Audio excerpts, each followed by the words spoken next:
17 ঘন্টা পর তৃণমূল বিধায়কের আশ্বাসে অবরোধ তুললেন অবরোধকারীরা। এলাকায় প্রাথমিক চিকিৎসা মিললেও উন্নত চিকিৎসার জন্য প্রায় 60 থেকে 70 কিলোমিটার পথ পাড়ি দিয়ে যেতে হয় পুরুলিয়া দেবেন মাহাতো গভর্নমেন্ট মেডিকেল কলেজ ও হাসপাতাল সহ বাঁকুড়া ও জামশেদপুর শহরে। তাই এলাকায় সুপার স্পেশালিটি হাসপাতাল নির্মাণের দাবিতে শুক্রবার 31শে জানুয়ারি সকাল থেকে বান্দোয়ান মানবাজার 5 নম্বর রাজ্য সড়কের ডাংরোডি মোড়ে পথ অবরোধ করে বিক্ষোভ দেখাতে থাকেন ডাংরোডি গ্রামের বাসিন্দারা। প্রায় 17 ঘন্টা ধরে চলে এই অবরোধ। আজকে পরে বহু যানবাহন। ডাংরোডি গ্রামের বাসিন্দাদের দাবি, হাসপাতাল নির্মাণের জন্য জমি চিহ্নিত থাকলেও সেই জমিতে আজও নির্মাণ হয়নি হাসপাতাল। এই বিষয়ে তারা একাধিকবার বিভিন্ন দপ্তরকে জানিয়েছে, কিন্তু কাজের কাজ কিছুই হয়নি বলে অভিযোগ। ফলে বাধ্য হয়ে তারা পথ অবরোধ করেন, বিক্ষোভ দেখান। ঘটনাস্থলে এসে পৌঁছয় 12 থানার পুলিশ ও মানবাজার 2 নম্বর ব্লকের বিডিও। ঘন্টার পর ঘন্টা অবরোধকারীদের সঙ্গে কথা বলে অবরোধ তোলার চেষ্টা করলেও দিনের শেষে কার্যত ব্যর্থ হন তারা। গ্রামবাসীদের আরো দাবি, বড় থানার পুলিশ ও মানবাজার 2 নম্বর বিডিও ছাড়া তাদের অভাব অভিযোগের কথা শুনতে আসেননি অন্য কোনো জনপ্রতিনিধি বা প্রশাসনিক আধিকারিক। ঘটনাস্থলে চলে অবরোধকারীদের রান্না বান্না, খাওয়া দাওয়া।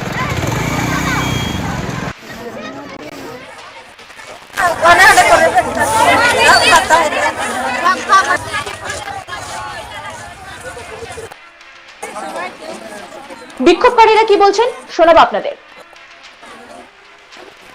আমাদের দুর্গাপূজার আগে থেকেই আমরা অবরোধ করার জন্য প্রস্তুত হয়েছিলাম, কিন্তু তখন এমপি এসেছিল নিজে, এমএলএ এসেছিল নিজে, এসে আমাদেরকে তখন করতে দেয় নাই, বলছে যে অবরোধ করার দরকার নাই, আমরা ব্যবস্থা করছি। হসপিটালের দাবিতে ওরা এসেছিল যে আমরা কাজ শুরু করব, সবকিছু আমাদেরকে বলে বুঝাই কাজ শুরু করার জন্য ফাইলটাই নিয়ে গেছে। তো এখনো তো শুরু হয়নি সবকিছু। ওইখানে যেহেতু হসপিটালের জায়গা দেওয়া হয়েছে ওইখানে, ওটা 2 বছর আগে, তাহলে ওইখানে ওই খুঁটি গাড়ে সবকিছু মাপ করে গেছে যে কাজ শুরু হবে, কিন্তু এখনো কোনো কাজ শুরু হয় নাই।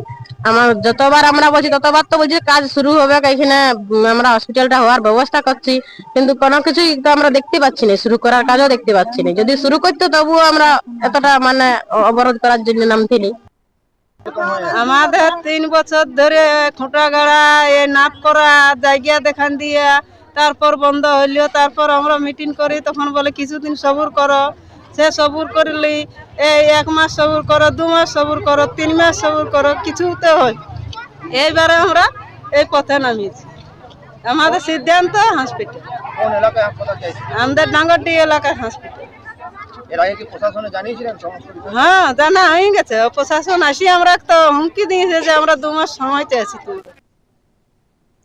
দিনের শেষে সন্ধ্যার পর নিজের সমস্ত কর্মসূচি শেষ করে ঘটনাস্থলে এসে পৌঁছায় বান্দোয়ান বিধানসভার বিধায়ক রাজীব লোচন সোরেন।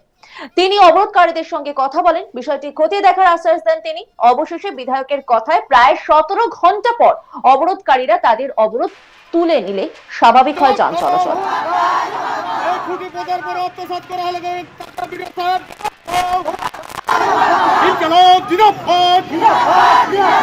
হাসপাতালের দাবিতে মহিলা সমিতি লড়ছে, এই হাসপাতালের দাবিতে মহিলা অবরোধ চলছে। অবরোধকারী বিনয় কুমার কিঙ্কু তিনি কি বলছেন শোনাবো আপনাদের। বললো আমার জনগণের কাছে যে 19 তারিখের মধ্যে আমি রিপোর্ট দিচ্ছি, হবে কি হবে না এই কথাটাই বলে অবরোধটা এখন আপাতত তুলেছেন। হ্যাঁ, ভরসা করে এখন বিধায়ক আমাদের তো ভগবান, কাকে ভরসা করবো আমরা? না এমপি আসছে না ইয়া আসছে, তাহলে কি করবো? কারণ যেই আসবে সামনে তাকেই আমরা ভরসা করছি। অবরোধকারী কালীপদ পাউরিয়া তিনি কি বলছেন শোনাবো আপনাদের। আসার পরে যাক আমাদেরকে কোনো কথা বলেছে, তার জন্য আমরা অবরোধটা তুলেছি। বিধায়কের কোথায় ভরসা করে অবরোধ তুলেছেন? হ্যাঁ হ্যাঁ, আসলে আপনাদের সাথে কথা বলতে ভিডিও এসেছিল, তো ভিডিও তো কোনো কিছু ওসি ছিল, কোনো কিছু কোনো বলার নাই। বিধায়কের কোথায় আপনারা অবরোধ তুললেন? হ্যাঁ, বিধায়ক রাজীব লোচন সোরেন তিনি কি বলছেন শোনাবো আপনাদের। একটা বিষয় যেটা আছে যে আগেও বলেছি, এখনো বলছি এবং ওদের সাথে আলোচনা করে একটা কথাই বলেছি যে আমাদের ডাঙ্গরডিতে স্বাস্থ্য দপ্তরের একটা জায়গা আছে। সেই জায়গাটা আমাদের বিশেষ একটা কারণে, যখন মহকুমাতে সাব ডিভিশন লেভেলের একটা হসপিটাল বিল্ডিং হওয়ার কথা ছিল, সেই হসপিটাল বিল্ডিংয়ের জন্য সাব ডিভিশনের এলাকায় যখন কোথাও জায়গা না পাই, তখন আমাদেরকে এই জায়গাটাকে চুজ করতে বলেন। আমরা যথারীতি আমি ব্যক্তিগত উদ্যোগ নিয়ে আমাদের বিওমএইচ এবং তৎকালীন বিডিও সাহেবকে নিয়ে এবং সমস্ত ডিমার্কেশন করা, নোটিফিকেশন করা, সমস্ত কিছু যেগুলো অ্যাকোয়ার হয়েছে সেগুলোকে খালি করতে নোটিশ দেওয়া, সমস্ত কিছু কাজ করার পরে এমনকি এই জায়গার ফিজিবিলিটি রিপোর্ট পর্যন্ত পাঠানোর পরে কোনো একটা অজ্ঞাত কারণে এখানে আর হয়নি। সেটা এলাকার জনগণের সবারই একটা চাহিদা এবং আমারও ইচ্ছা যে এখানে একটা এই জায়গাটাকে আমরা যাতে ব্যবহার করতে পারি, যেহেতু অনেকদিন আগে ডিড করা যে জায়গাটা অনেকেই জানতো না, সেখানে আমরা খুঁজে বার করে এই জায়গাটাকে যেহেতু সরকারের নজরে নিয়ে এসেছি, সেখানে এই স্বাস্থ্যকেন্দ্র একটা তৈরি হওয়া বাঞ্ছনীয়। সেই দাবিতে ওরা দীর্ঘদিন ধরে ওরা বিভিন্ন সময় পথ অবরোধ করার প্রচেষ্টা করেছে। আমি ওদের সাথে বসে আলোচনা করে বিভিন্ন সময় আটকেছি এবং আটকানো মানে ওদেরকে বুঝিয়েছি। সব থেকে বড় বিষয় হচ্ছে সেটা আজকে যেটা পথ অবরোধ হয়েছে সেটা আমাকে না জানিয়েই এটা করেছে।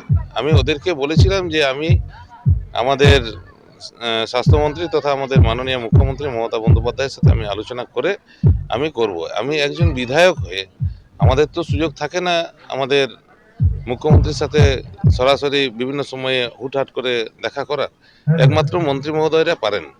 সেই কারণে আমি এটা আলোচনা করতে পারিনি এবং এদেরকে আমি আগেও বলেছিলাম যখন আলোচনা করব তারপরে আমি আপনাদের সমস্ত কিছু জানাবো, তার আগে যেন রাস্তা অবরোধ টবরোধ কিছু না করা হয়, তাহলে আমার এই যে প্রচেষ্টা তার উপরে কিন্তু জল ঢেলে দেওয়া হবে।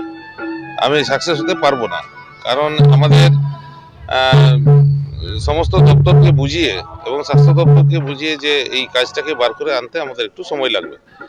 তো এইসব আগের থেকে আলোচনা করা হয়েছিল, কিন্তু আজকে গিয়ে যেটা শুনলাম ওদেরকে সেটাকে বিকৃতভাবে বলা হয়েছে যে 2 মাসের মধ্যে নাকি কাজ শুরু করার কথা আমি বলেছি।